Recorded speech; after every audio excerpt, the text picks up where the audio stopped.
그동안 잘 지내셨는지요? 이곳 캄보디아도 겨울이 지나가고 있는 것 같습니다. 요즘 낮 보통 34도이고 오후 5시가 넘은 지금 이 시간 기온이 33도입니다.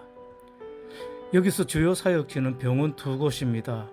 하나는 국립아동병원이고 또 다른 하나는 칸타보파 어린이병원입니다. 국립아동병원은 우리나라가 지원하여 지은 건물입니다. 4개 층으로 맨 아래 층은 외래 환자와 약국이 자리하고 2개 층은 어린이 환자 입원실 그리고 1개 층은 어린이 중환자실입니다. 어린이 환자는 평균 100여 명이 되는 것 같습니다.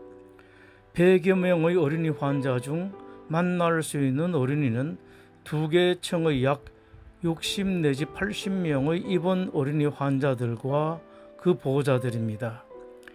2개 층에 입원실이 있고 입원실은 여유도 있습니다만 입원실에 들어가지 못하고 복도의 간이 병상에서 치료를 받고 있는 어린이 환자들도 제법 있습니다. 캄보디아의 어린이들, 제3세계 어린이들은 거의 같습니다.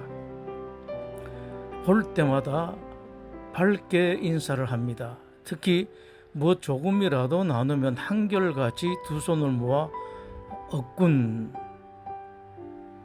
인사를 합니다. 아직 인사를 할 줄 모를 정도의 어린이들은 그 어머니가 아버지들이 아이들의 두 손을 맞잡게 하곤 억군해야지 하고 가르칩니다.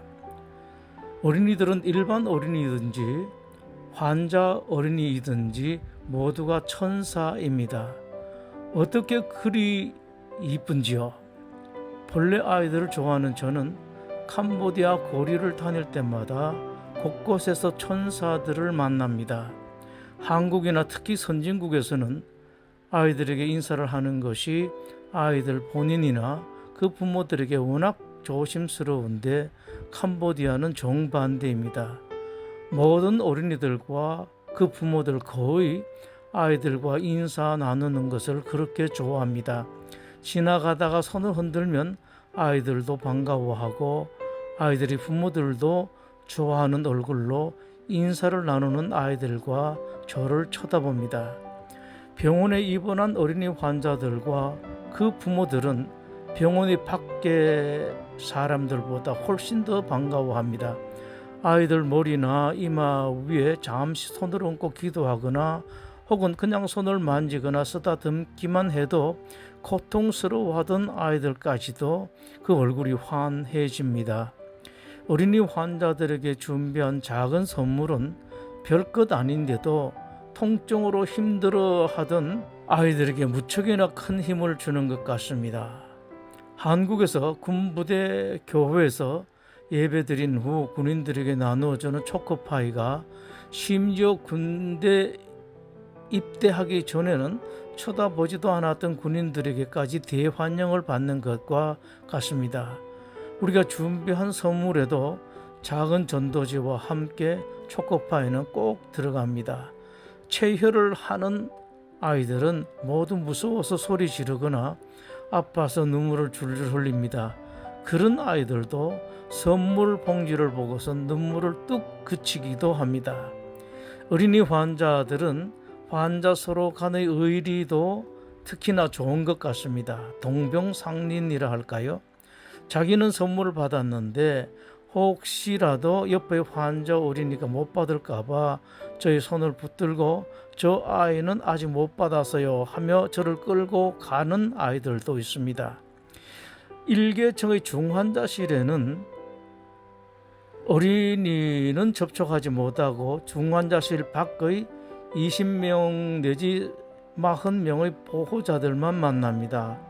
그 어린 아이들을 중환자실에 두고 있는 부모들의 심정은 어떻겠습니까? 어른 중환자실의 보호자 심정만 해도 불안, 초조, 두려움이 여간이 아닌데 특히나 어린 아이들을 중환자실에 들여놓고 밖에서 대기하는 부모들의 심정은 오죽하겠습니까? 어린이 중환자 부모들을 위해 준비한 선물 역시 별것 아닌데도 중환자실 밖 공간에서 하염없이 대기하고 있는 부모들의 심정에 다소 나마를 넘어 작지 않은 위로가 되는 것 같습니다. 선물을 받는 얼굴이 잠시나마 활짝 펴집니다. 여러분들의 작은 손길은 결코 작은 손길이 아닙니다. 일을 마치고 입원실에서 나올 때 어린이 환자들도 그 부모들도 한결같이 손을 흔듭니다. 그들을 보면서 다시 한번 기도를 합니다. 주님, 저 아이들에게, 저 부모에게 은혜를 내려주십시오. 저의 매일의 새벽 기도의 첫 중보 기도는 김광호 목사님 다음으로 분당 소망교회와 캄보디아의 어린이 환자들입니다. 예수께서 그 어린 아이들을 불러 가까이 하시고 이르시되 어린 아이들이 내게 오는 것을 용납하고 금하지 말라. 하나님 나라가 이런 자의 것이니라. 2023년 2월 캄보디아에서 김태근 목사가 드립니다.